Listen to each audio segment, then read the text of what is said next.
तो नेहमाया चैप्टर 5 का हम जो शुरू करेंगे, तो पहले हम पढ़े थे कि किस तरह नेहमाया ने लोगों को ऑर्गेनाइज किया था दीवार बांधने के लिए, ताकि बाहर के दुश्मनों के साथ और उनके अगेंस्ट थोड़ा उनको सुरक्षा मिली। फिर हम देखें कि कैसे अंदर के जो समस्या थे उसके साथ उसे डील करना पड़ा। ये जो मॉरल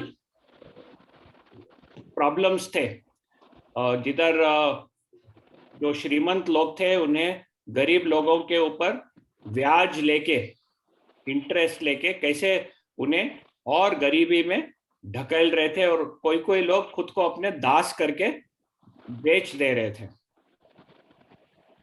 आज हम देखेंगे और कोई चीजों के बारे में कि सही चीज करना, उसके बारे में क्या सीख सकते हैं, क्योंकि धार्मिक आदमी सही चीज करता है और अपने अधिकार के मांगने में नहीं पड़ा रहता है। तो जो सही चीज है उसके बारे में ये स्टडी में से आज हम देखेंगे। 3 चीज देखेंगे। पहला तो सही चीज जब करते हैं तब हमें हमारा अधिकार बाजू रख देना पड़ता है। सही चीज जब हम करते हैं तब कई बार हमें हमारा अधिकार बाजू रख देना पड़ता है। तो आज के पोर्शन में से देखेंगे कैसे हमें सीखने मिलता है। वर्ष 14 पहले में वचन, वर्ष 14 में हम क्या देखते हैं कि नेहमाया के कौन से अधिकार थे जो उसने खुद के लिए नहीं हासिल किया। 14th वर्ष देखना कि नेहमाया के क्या अधिकार थे जिसको उसने खुद के लिए हासिल नहीं किया।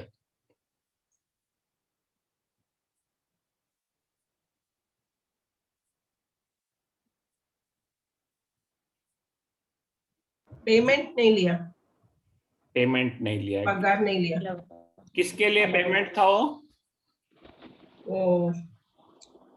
सुबह का खुदा था, गवर्नर पोस्ट का, गवर्नर अधिपति का। एंड वो किसके लिए वापरा जाता था?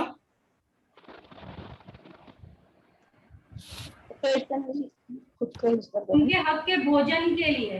हाँ, ये उनके भोजन के लिए उनका जो अलाउंस है वो उसने नहीं लिया। 15वें वचन से देखना कि जो अधिपति है उसके क्या अधिकार के बारे में हम क्या सीख सकते हैं। 15वें वचन में हम जो अधिपति है उसके अधिकार के बारे में हम क्या सीख सकते हैं।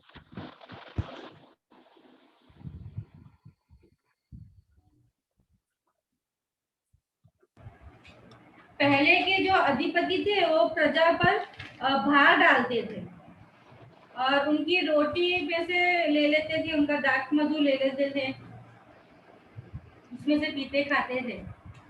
हाँ, उसका अलाउंस भी लेते थे, प्लस ये लोगों से भी उन लोग अलाउंस लेते थे। और कितना था वो अलाउंस? 40 शेकेल। हाँ, 40 शेकेल रुपू, सिल्वर, शेकेल चांदी। एंड वो कितने दिन के लिए था? एक दिन का। एक दिन का। ये सब हमें नोटिस करने की जरूरत है, ठीक है। तो उनके रोटी, दाख मधु और उसके साथ 40 शेकल चांदी लेते थे, ठीक है। और उनका व्यवहार कैसा था लोगों के साथ, दूसरे अधिपति लोगों का? वो करते थे, डोमिनेटेड थी, बस डोमिनेट तो होता है। वो अधिकार जताते थे उनके ऊपर। हाँ, उन लोग अपना अधिकार चलाते थे लोगों के ऊपर। ये ऐसे रीत से ये जो पहले के जो अधिपति थे उनके व्यवहार के मारे लोगों के ऊपर क्या असर होता था 15वें वचन में हम देखते हैं।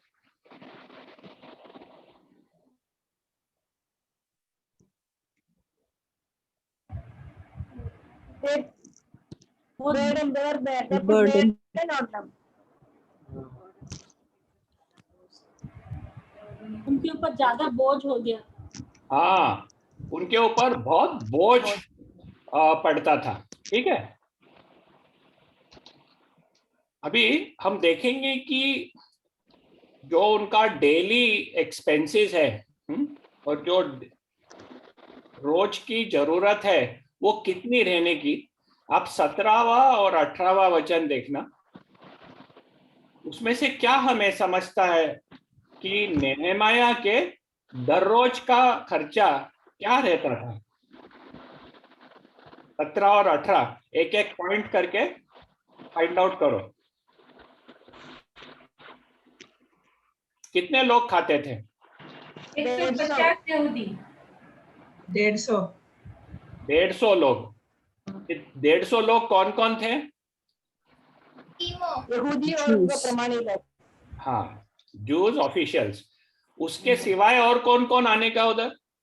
चारों तरफ के अन्य जाति। हाँ, चारों तरफ के विदेश से लोग आकर खाते थे, यानी 150 कम से कम रोज का खाना उन्हें बंदोबस्त करना पड़ता था। एंड क्या क्या पकाते थे उधर? एक बैल, अच्छी अच्छी भेड़ बकरियां, चिड़िया और पक्षियों भी, मुर्गी। ठीक है, ये सब का बंदोबस्त होता था उधर। क्योंकि उनका स्थान क्या था? गवर्नर। गवर्नर, अधिपति था वो उधर का। ठीक है, तो ये जरूरतें थी। ये जरूरत के लिए पैसा किधर से आता था? 17-18 जब देखते हम,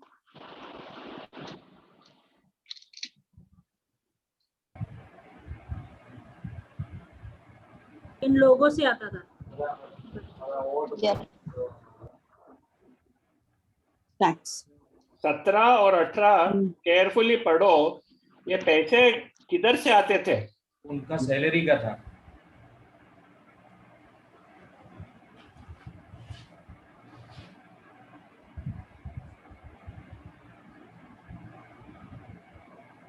लोगों से किधर लिखा है लोगों से आता था? 17 और 18 में।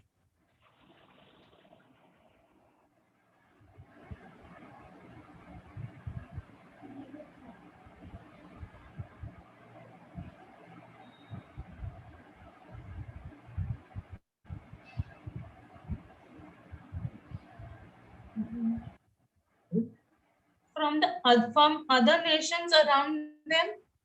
नहीं, other nation people used to come and eat. उन लोग आके खाते थे, लेकिन उसका खर्चा किधर से आता था?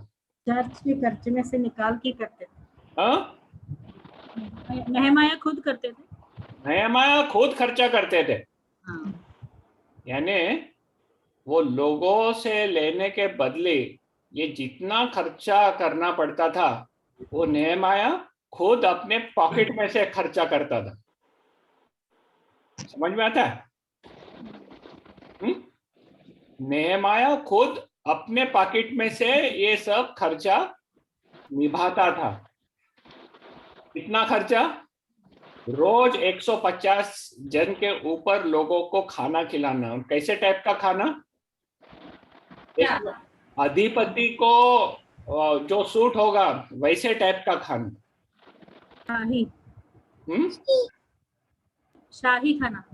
हाँ, शाही खाना।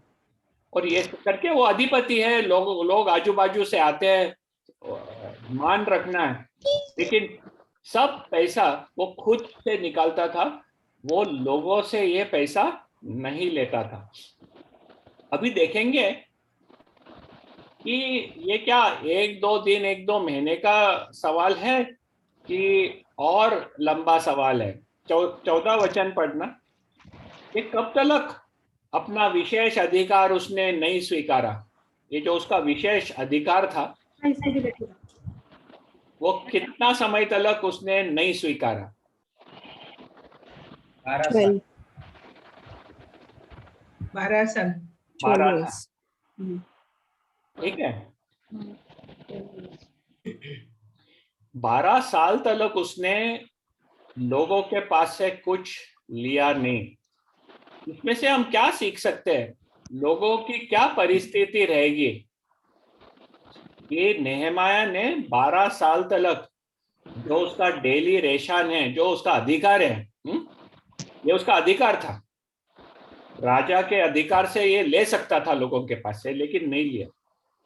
तो लोगों की क्या परिस्थिति रहेगी कि नेहमाया 12 साल तक अपना विशेष अधिकार नहीं वापरा?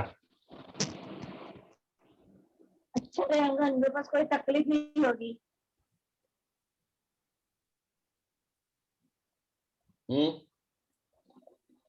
जो गवर्नर को देने वाला तफ्तीश उनके पास रहता होगा, तो इन लोगों को कोई खाना वाना पैसे की कोई तकलीफ नहीं होगी। जरूर पैसे की तकलीफ नहीं होती है ऐसा किसका सिचुएशन नहीं रहता? हमारे गवर्नमेंट ऑफ इंडिया भी देखेंगे तो टैक्स लेता है, इनकम टैक्स, नहीं तो जीएसटी, नहीं तो पेट्रोल के पास से। तो गवर्नमेंट को तो जरूरत हमेशा रहती है।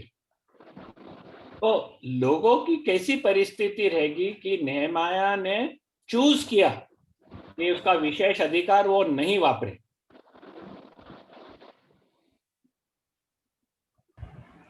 शायद उनके पास नहीं होगा देने के लिए, ये भी हो सकता है। तो उनकी परिस्थिति कैसी रहेगी कि नेहमाया ने नहीं लिया?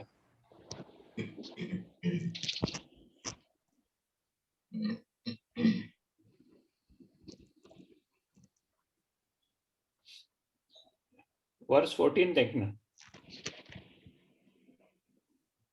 कि उसने 12 साल तक नहीं लिया। क्या यानी कुछ रीजन रहेगा कि नहीं?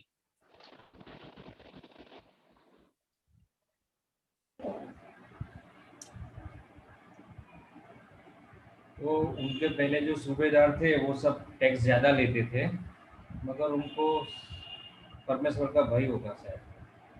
देखो, ये अधिकार है, टैक्स लेना उनका काम है।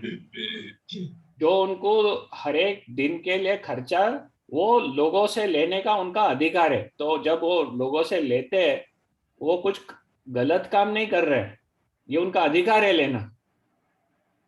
हमें समझने की जरूरत है। जब गवर्नमेंट हमारे से टैक्स लेता है, उनको जरूरत है लेने के लिए, नहीं तो वो खर्चा नहीं कर सकते कुछ। वैसे नेहमाया को भी लोगों के पास से लेने की जरूरत तो है, लेकिन वो नहीं लिया। उसमें से क्या समझ सकते हैं कि लोगों की परिस्थिति कैसी होगी?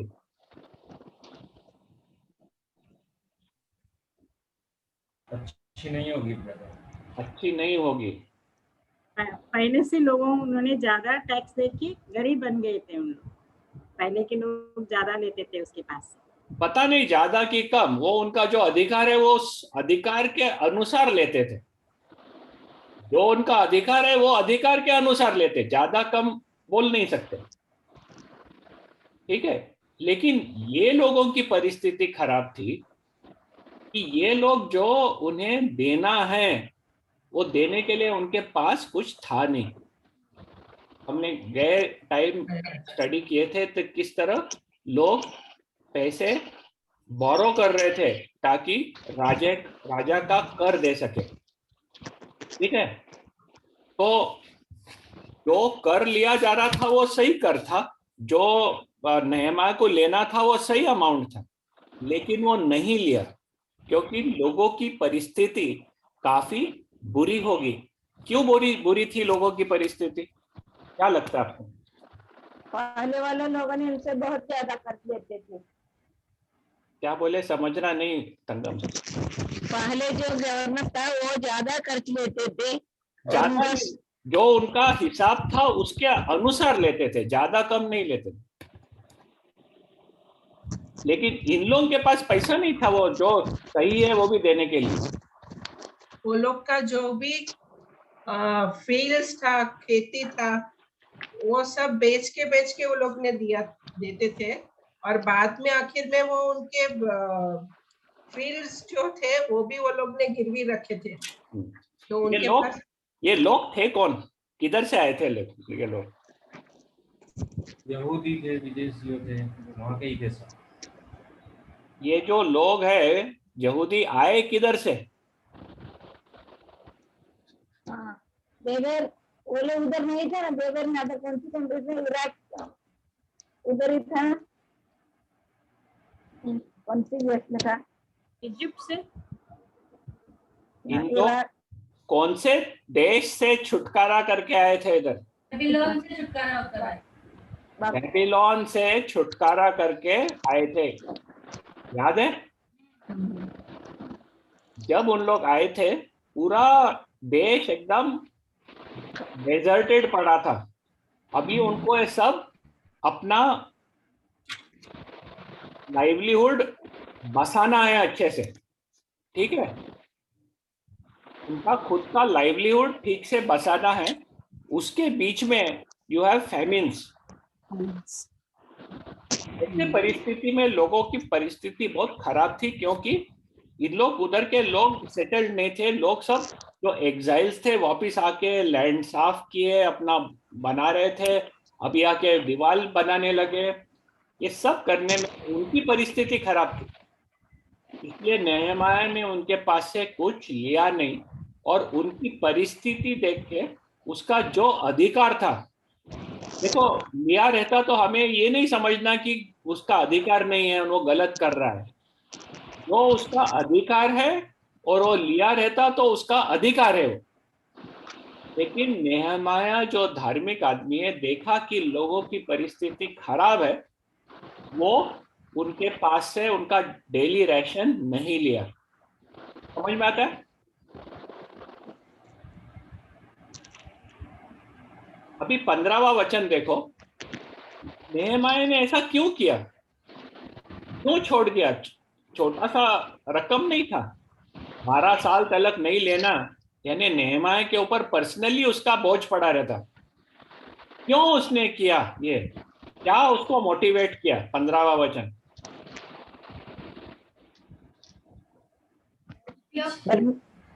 क्योंकि वो परमेश्वर का भय मानता था। क्योंकि बराबर वो परमेश्वर का भय मानता था, इसलिए उसने नहीं लिया। अभी मुझे प्रश्न पूछना है आपको कि परमेश्वर का भय मानना और जो उसका अधिकार है डेली अलाउंस का नहीं लेना, इसमें क्या कनेक्शन है?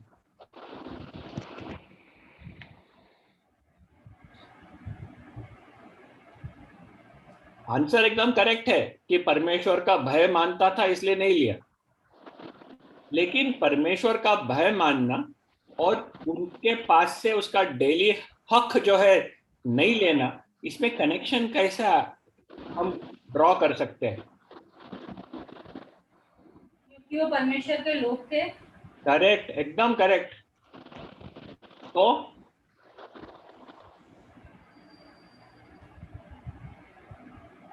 जो आपने बोले वो सही है, ये परमेश्वर के लोग थे। फिर और परमेश्वर के लोग थे और उनके पास फिलहाल कुछ भी नहीं था। हाँ, उनकी परिस्थिति खराब थी और उनका वेलफेयर, उनका देखभाल, उनके लिए जो अच्छा है वो किसकी चिंता है? परमेश्वर की चिंता है। अपने उसके लोगों का देखभाल और वेलफेयर अच्छा होना, वो परमेश्वर की चिंता है। और नेहमाया परमेश्वर की जो चिंता है उसके विरुद्ध कुछ करने तैयार नहीं था। समझ में आता कनेक्शन? अभी कनेक्शन समझ में आया? हाँ। अच्छा, अभी फिलिपियंस देखो, Philippians chapter 2 verse 4। Philippian chapter 2 verse 4 पढ़ना।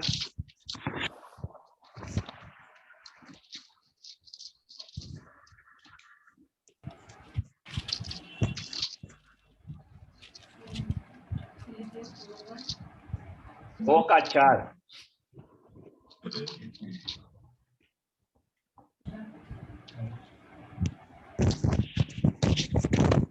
हर एक अपने ही हित की नहीं वरन दूसरे की हित की भी चिंता करे।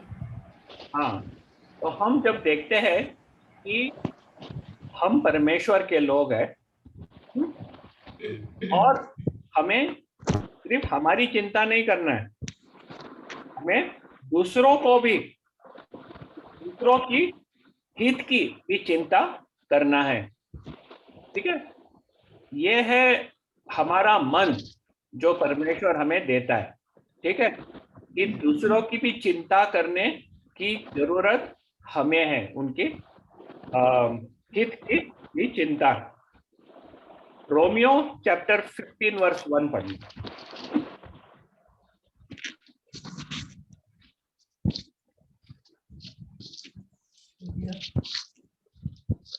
Chapter 15 verse 1।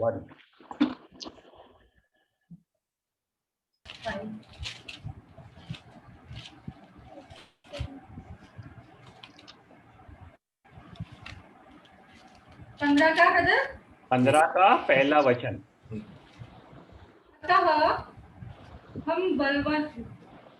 हम बलवानों को चाहिए कि निर्बलों की निर्बलताओं को सहे,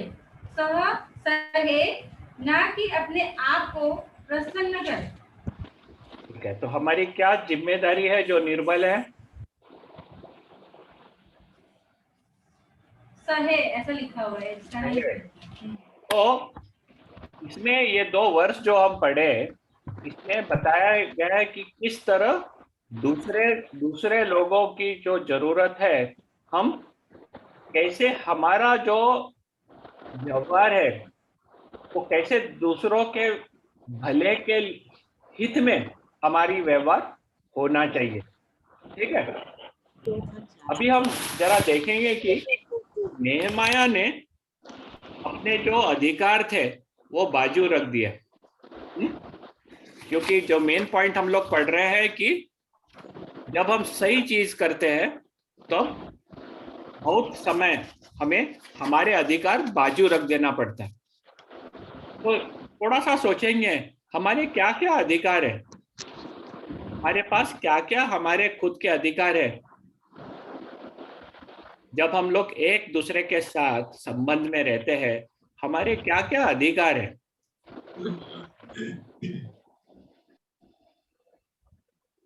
एक दूसरे को मदद करना, अधिकार जवाब जिम्मेदारी नहीं। What are my rights?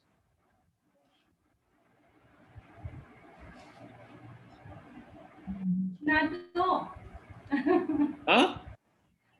Tanisha पूछ रही है प्रश्न क्या है? प्रश्न है कि मेरे अधिकार क्या है, जो मैं करूंगा तो मैं बोल सकता है मैं ऐसा कर रहा हूं क्योंकि ये मेरा अधिकार है। देखो एक एग्जाम्पल पूछने दो, आपको कोई बताने लगा तो खुद को डिफेंड करना क्या आपका अधिकार है? हाँ। अधिकार है, बराबर। ऐसे हमारे क्या क्या अधिकार है? हमारे मन में कुछ आया और हमें बोलना है, क्या वो हमारा अधिकार है कि नहीं? है। किस तरह से हम हमारी जिंदगी जीते हैं, क्या वो हमारा अधिकार है कि नहीं है? अधिकार है। ठीक है, हम क्या खाएंगे, क्या कपड़े पहनेंगे, किस रीत से हम जीना है, ये सब हमारे अधिकार है ना। है कि नहीं? Yes yes. अभी हमें किसके मोबाइल से बहुत आवाज आ रहा है, तो कभी कभी ये हमारे जो अधिकार है वो थोड़ा, आपके मोबाइल इंस्ट्रूमेंट्स को इतना हाथ मत लगाते जाओ ना, डिस्टरबेंस बहुत आ रहा है। हाँ, तो कभी कभी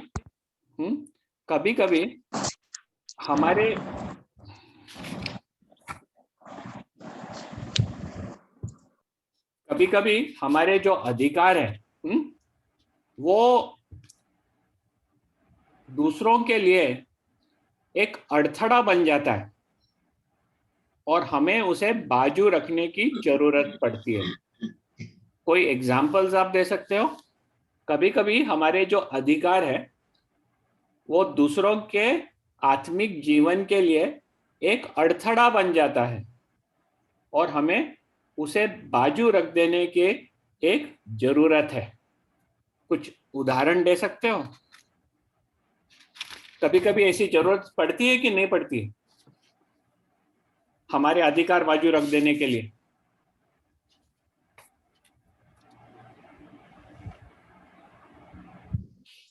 Yes. तो किसी से कुछ पैसा मदद में ले लिया है, उसको टाइम पर देने के लिए ताकत नहीं है, तो थोड़ा सा उसको तसल्ली देकर उसको अधिकार करके उसको जबरदस्ती नहीं करना चाहिए। ठीक है, वो एक है। दूसरा क्या रह सकता है?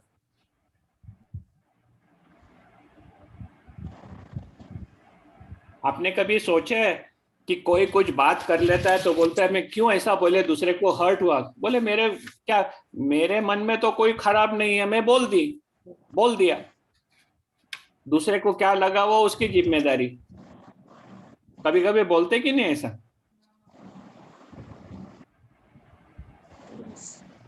हम लोग बोल देते कि हाँ मेरे मुंह में से तो निकल गया, मेरा तो हृदय एकदम साफ है, हाँ दूसरे को खराब लगेगा तो मेरा क्या उसमें।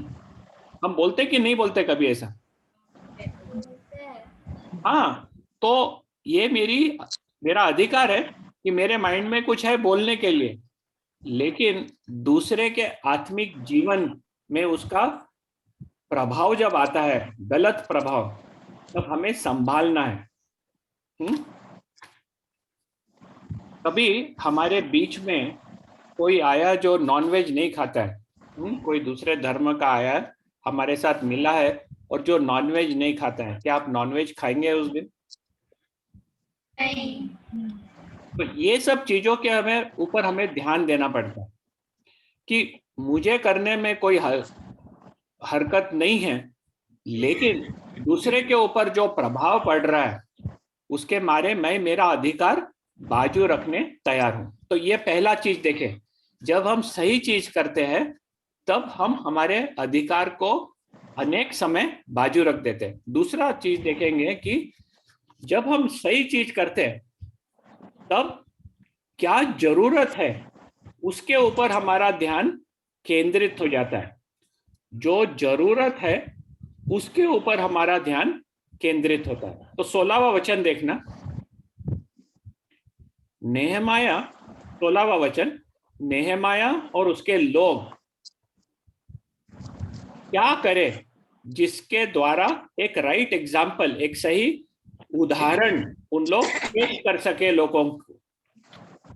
नेहमाया और उसके लोग क्या करे जिसके द्वारा उन्होंने लोगों के सामने एक सही नमूना रखा।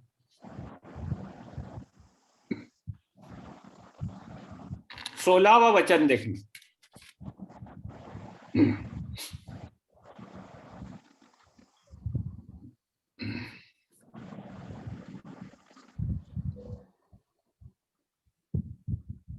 कोट बांधने के लिए वो लगे रहे।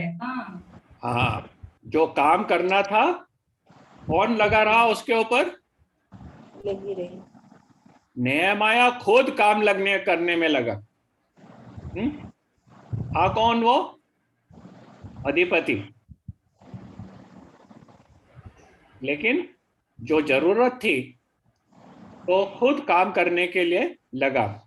उसके लोगों के बारे में क्या समझ के आता है? उसके जो नौकर थे उनके बारे में क्या सीखने मिलता है उधर 16वें वचन में? सारे के सारे लोग उपस्थित थे। सारे के सारे लोग उपस्थित थे काम करने के लिए। ठीक है, अभी जो अधिपति है उसके लोगों को काम करने की कोई जरूरत नहीं, वो सिर्फ अपने अधिपति का जो जरूरत है वो पूरा करने का काम है उनका। जाके दीवार के ऊपर काम करना या दूसरे काम करना वो उनका जिम्मेदारी नहीं है, लोग करेंगे। लेकिन जो जरूरत है, और उस समय जरूरत ये थी कि हर एक जन उस काम में शामिल हो ताकि परमेश्वर का शहर ठीक से बन जाए। ठीक है, और एक चीज देखते हैं हम लोग, एक उदाहरण उनका नेहमाया का स्पेशली। उसने क्या किया, क्या क्या नहीं किया 16वें वचन में।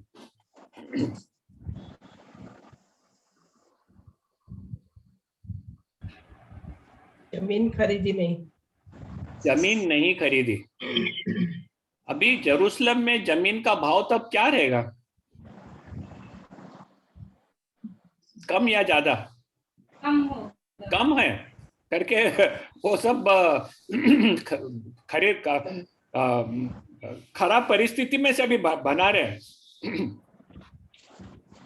नेहमाया जमीन खरीद ले सका रहता करके, कम दाम में मिल रहा है, सब इकट्ठा खुद के लिए कर सका रहता, बराबर।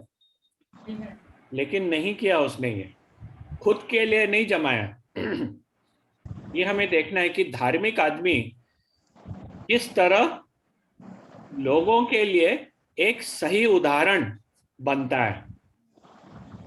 फिर 18वें वचन में हम क्या देखते हैं, व्हाट वाज नेहमाया माइंडफुल ऑफ?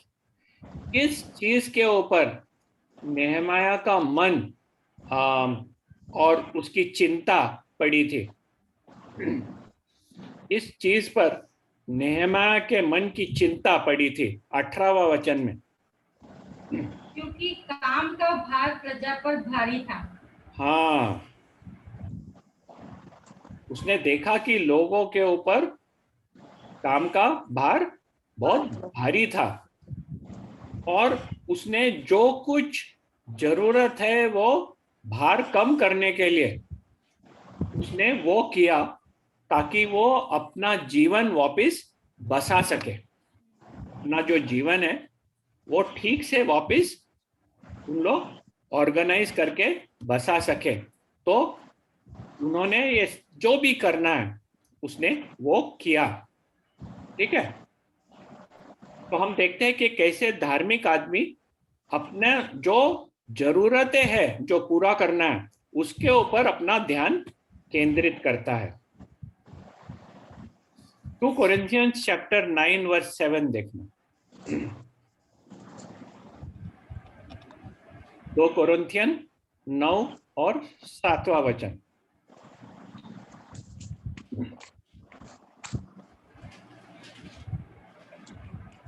हर एक जन जैसा मन में ठाने वैसे ही दान करे, न क्रोध के और न दबाव से, क्योंकि परमेश्वर हर्ष से देने वाले से प्रेम रखता है।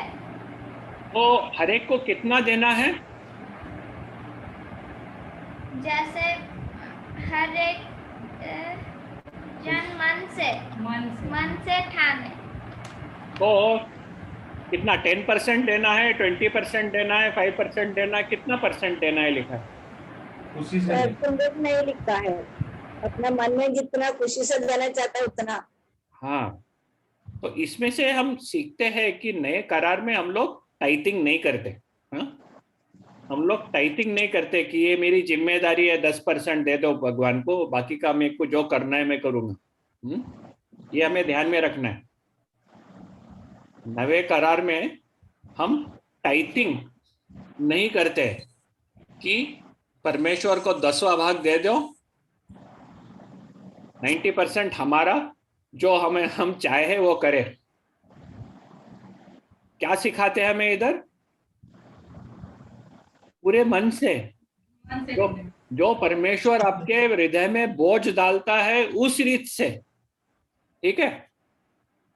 तो एक धार्मिक आदमी वो देखता है जरूरत क्या है और उस जरूरत के अनुसार जो परमेश्वर उसके हृदय में बोझ डालता है उस रीत से वो खुशी आनंद से करता है, ठीक है।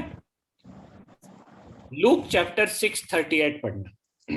Look chapter 6 verse 38।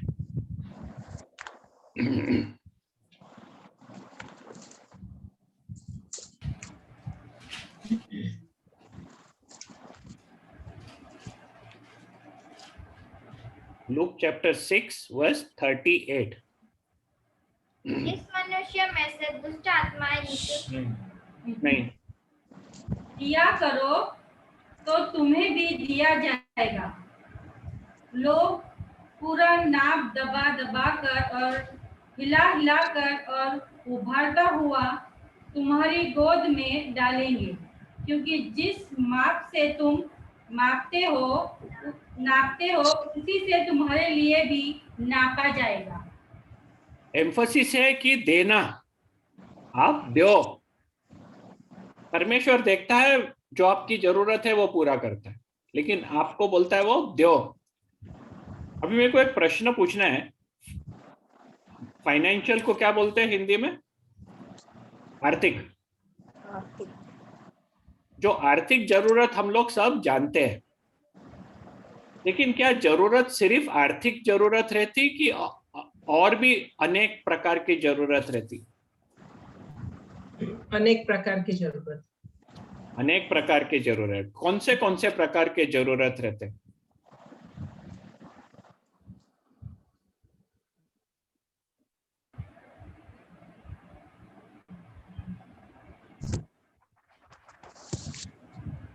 मानसिक, मानसिक, शारीरिक।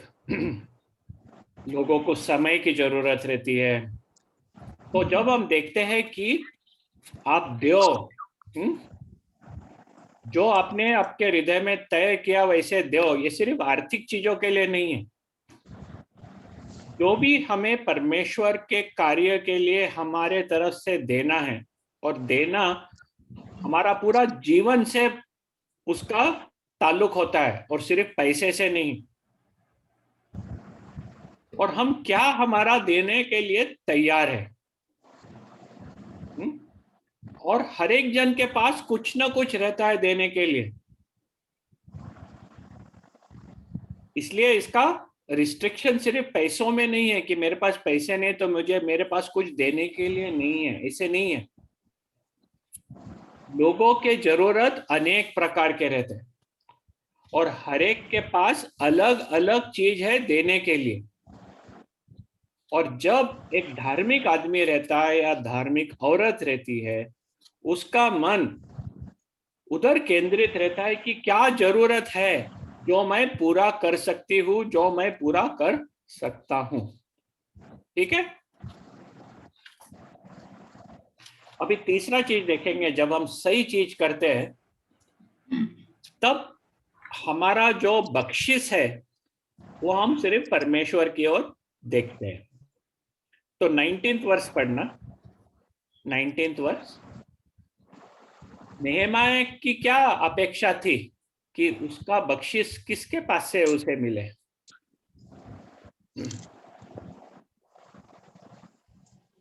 नेहेमाया का, हे मेरे परमेश्वर, जो कुछ मैंने इस प्रजा के लिए किया है उसे तू मेरे हित के लिए स्मरण रख। तो नेहेमाया किसके पास से बख्शिश के लिए अपेक्षा कर रहा था? परमेश्वर से। याद रखना, 12 साल जो लेना था उसने नहीं लिया, लेकिन वो बोलता है परमेश्वर को कि आप याद रखना, क्योंकि उसकी अपेक्षा सिर्फ परमेश्वर के पास से थी। और ये देखते हैं हम हमेशा नेहेमाया के बारे में, वो अनेक समय परमेश्वर को प्रार्थना करता है, याद दिलाता है कि हे परमेश्वर तू इसका ध्यान रखना। चैप्टर 13 एंड वर्स 14 पढ़ो। नेहमाया चैप्टर 13 वर्स 14।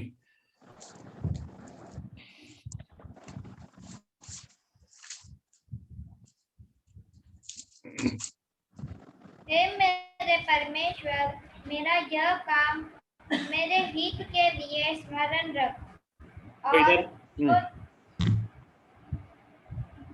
और जो सुकर्म मैंने अपने परमेश्वर के भवन और उसमें की आराधना के विषय किए हैं, उन्हें मिटा न डाल।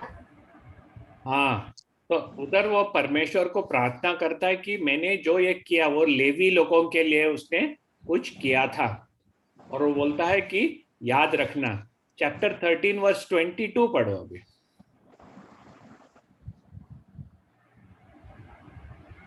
तब मैंने लेवियों को आज्ञा दी कि अपने अपने जो शुद्ध करके फाटकों की रखवाली करने के लिए आया करो, ताकि विश्राम दिन पवित्र माना जाए। हे मेरे परमेश्वर, मेरे हित के लिए यह भी स्मरण रख, और अपनी बड़ी करुणा के अनुसार मुझ पर तरस खा। तो नेहमा किसके पास से अपेक्षा कर रहा था उसे रिवॉर्ड मिलेगा? परमेश्वर। अभी चैप्टर 13 वर्स 31 पढ़ना। फिर मैंने 31 की चैप्टर 13 वर्स 31, 13 का 31। फिर मैंने लकड़ी की भेंट ले आने के विषय समय ठहरा दिया, और पहली उपज के देने का प्रबंध भी किया। हे मेरे परमेश्वर, मेरे हित के लिए मुझे स्मरण रख। तो हम देखते हैं कि अनेक चीज नेहमाया ने किया, और उसकी अपेक्षा सिर्फ परमेश्वर के पास से थी। हम देखेंगे नए करार में भी इसके बारे में कुछ हमें सीखने मिलता है कि जो हम करते हैं परमेश्वर का हम रिवॉर्ड वो परमेश्वर हमें देगा, भूल नहीं जाएगा वो। 1 कोरिन्थियंस चैप्टर 15 वर्स 58 पढ़ना। 1 कोरिन्थियों 15 अध्याय 58।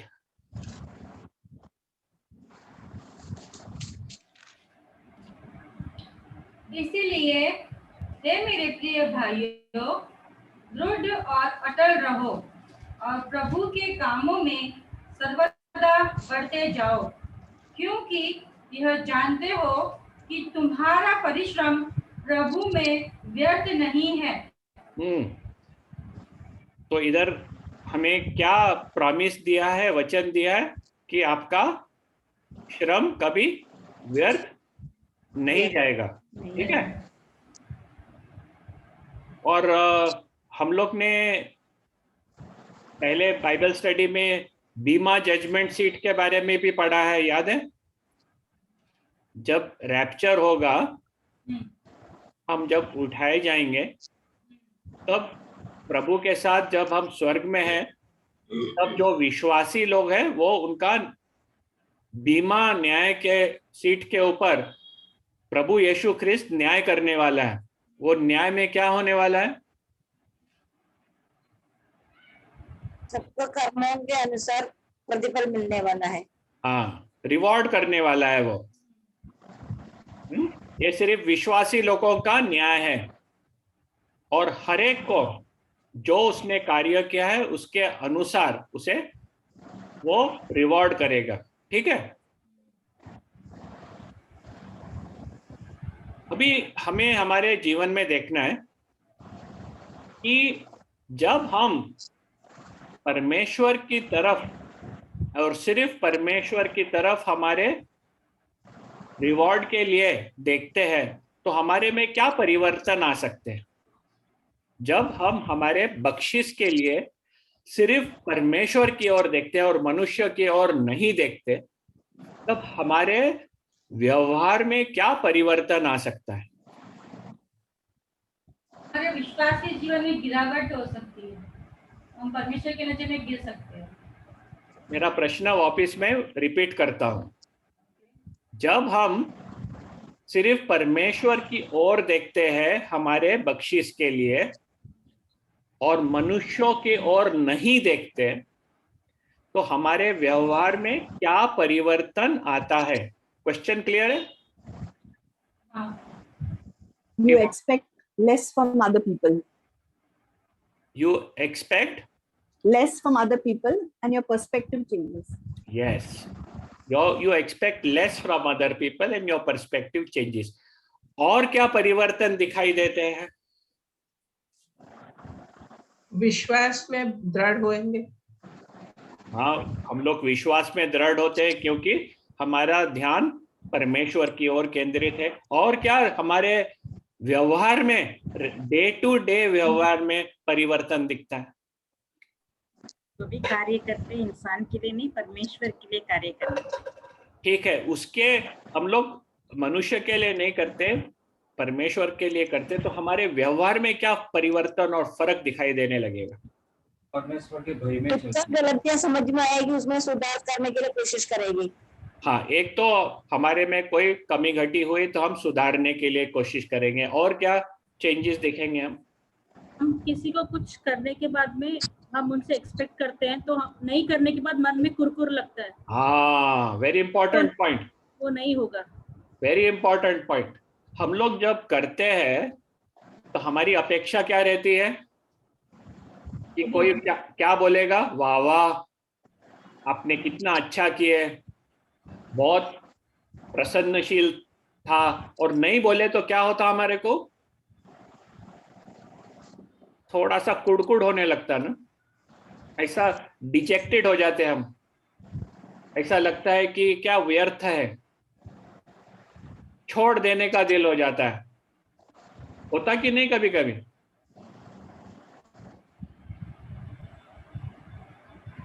होता कि नहीं कभी कभी? बहुत होता है। होता है, मनुष्य है तो होता है। लेकिन जब हम मनुष्य की तरफ नहीं देखते लेकिन परमेश्वर की तरफ देखते हैं, तब हम डिस्करेज नहीं हो जाते, हम डिस्करेज नहीं होते। दूसरा, आप जब कोई अच्छा काम करते हैं तो क्या हर एक जन सिर्फ प्रसन्नता से आपको बोलता है कि थोड़े उल्टे शब्द भी कभी मिलते हैं? उल्टा शब्द भी मिलता है। हाँ, कोई आपके इंटेंशन को डाउट करने लगेगा, कोई आपके मोटिव को डाउट करने लगेगा। वो बोलेंगे कि ये इसलिए करता है, उसलिए करता है। जो आप कर रहे हैं उसके ऊपर लोग तीर फेंक सकते हैं। तो क्या होता हमें, जब हम मेहनत करते हैं और वो मेहनत को एक्नॉलेज करने के बदले लोग क्रिटिसाइज करने जब लग जाते हैं, तब क्या होता हमें? डिस्करेज लगता है और सैड फीलिंग होती है। डिस्करेज, चोट लगती है, कभी कभी गुस्सा आ जाता है, चोट लग जाती है, बहुत बुरा लगता है। तो क्या करते हैं हम जब बुरा लगता है तब?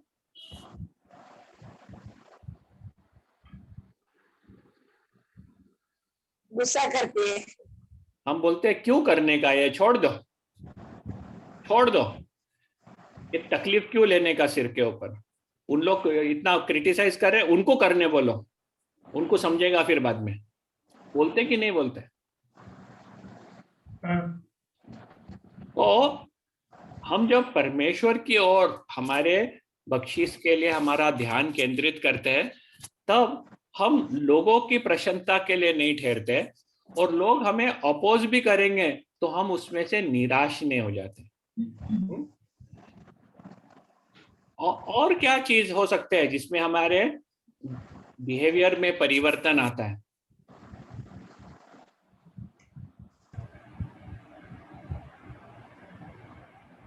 कोई चीज बड़ा या छोटा हम लोग नहीं समझते हैं।